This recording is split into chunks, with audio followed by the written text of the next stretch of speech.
guys, we are back for another Dokkan battle video. Today we are going to do, this is actually the last team to no item the Dragon Ball Heroes Red Zone before it went away.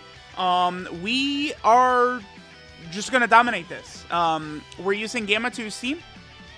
Gamma 2's team is, what is it? Special Pose, it's Movie Heroes, and what's the third one? It's, I can't remember off the top of my head. But Gamma 2, he has a very strong team, right? Now, we could use, like, a bunch of Android characters and stuff like that. Like, we could use, you know, Special Pose characters, or we could even bring in, you know, Movie Heroes, like Android Special Pose Movie Heroes, right? We could bring in any of these types of characters and win pretty easily. But it does become a thing where it's like, while we could, you know, use the androids and stuff, we could also just jump in here with a full Movie Hero setup and just, like, crush stuff, right? Because remember, Movie Heroes is the strongest team in the game right now. I mean, it's not surprising because Dokkan did very much like a hard reset in 2022 with the, you know, oh, that's a nice nullification by Gamma 2. With, the upgraded leader skills, they sort of did like a hard reset. So all of the good characters in the game are pretty much 2022 characters. Like the tech androids are an exception. They're still pretty runnable. 19 and 20 you could find some spots for, you know, like physical Super Saiyan 3 Goku could be okay. Like there's a couple of 2021 and before units who are like solid options in a lot of tough fights. But for the most part, if you are going to show me this is a good team, it's like all 2022 characters, right? Like this is what you want to do. And that's why Movie Hero is the best team in the game, is because Movie Hero, I mean, you just go from the worldwide download celebration up to DBZ Bardock, all the buffs that Movie Heroes got, right? We're talking Carnival Goku, LR Super Saiyan Goku and Vegeta, this STR Piccolo, Kid Goku, Android 8, Gamma 1, Gamma 2, just like all in a row, right? And it just makes Movie Hero ridiculous, right? Like on release, Bond of Parent and Child was the best category in the game by far, but I mean, we just got 80 Dokkan Fests added to Movie Heroes after that, right? So Movie Heroes is just the strongest. Gamma 1 and 2 obliterate everything. It's like Gamma 2, you know, he could potentially get caught by Golden Cooler, but guess what? Gamma 2 has a nullification. Nullification, one of the strongest things the character can do. Gamma 2 can do it, so even though he has type disadvantage, he just laughs and blocks it. I love Gamma 2. Very strong character.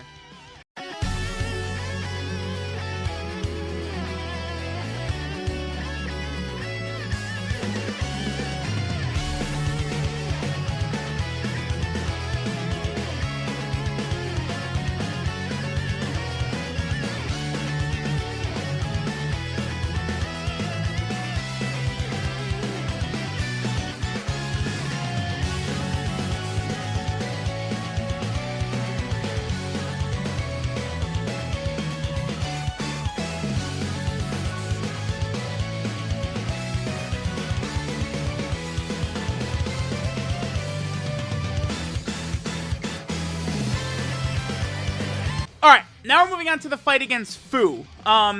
Fu can be tough, I think, depending upon what happens with his sealing ability, right? So Fu randomly will seal, you know, 1, 2, or 3 of your rotation once we get to the second phase.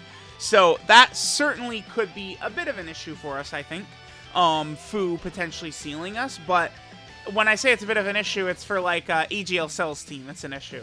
When we're walking in here with just like Gamma 2's Movie Heroes or, you know, Vegeta and Trunks Bond of Parent and Child or something like that, like, there's just not really a whole lot Fu can do. It's like there's characters whose sealing can completely devastate. I mean, Gamma 2 certainly does get, like, if he's sealed, that lowers what his defense would be by quite a bit. But it's just like these characters are too strong. Like we didn't even get the second Gamma 2 didn't even attack right there, right? Like it's just not really too much Fu can do. We have lots of different abilities that could work very effectively here.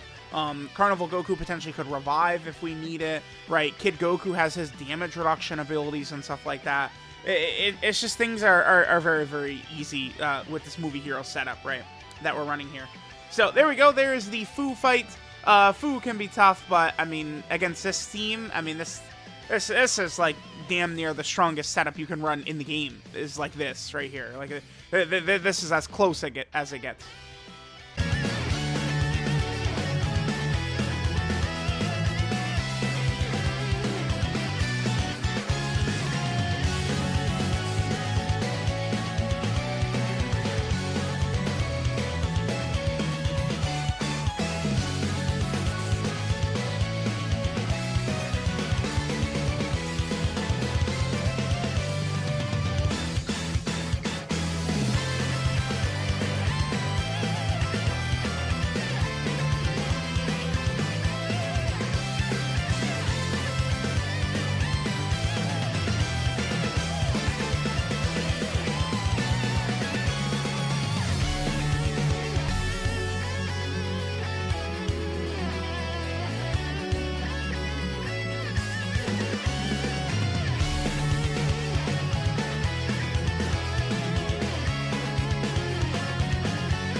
Alright guys, now we're moving on to the fight against Cumber. Cumber is certainly the strongest fight here in the Heroes Red Zone, right? Cumber definitely can give us some troubles here, for sure.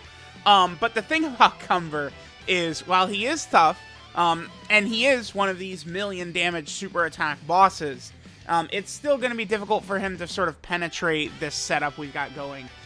If we jump into any event with a rotation of Android 8 and Kid Goku, and then Gamma 1 and Gamma 2, with those as our two rotations, it's just devastating. I don't know how else to say it.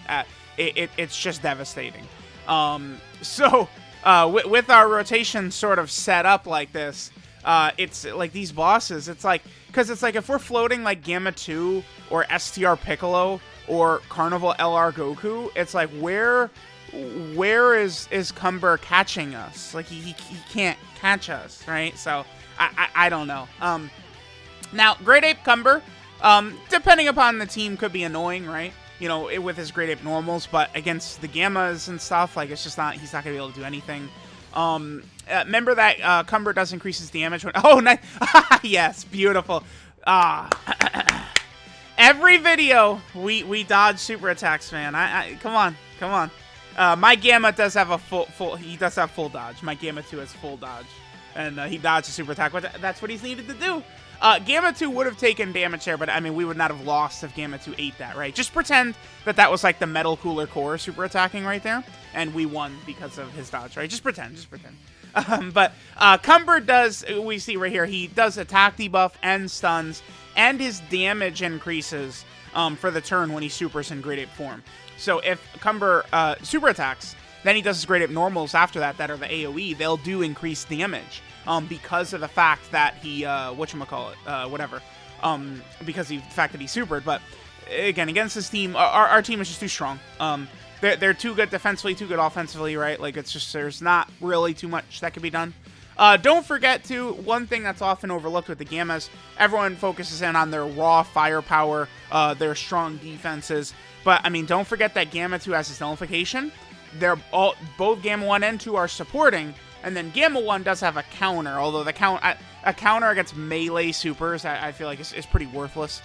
Gamma 2's nullification is significantly stronger than Gamma 1's, melee attack counter. Very stupid, but there we go. Just tossed up. Very easy. Very, very free. Cumber is a tough boss. He's an over million damage super attack boss, right? So this guy definitely can catch us, but the setups are too strong. Like, he's not going to be able to take us 100 health to 0 in one hit on any of the characters we have. So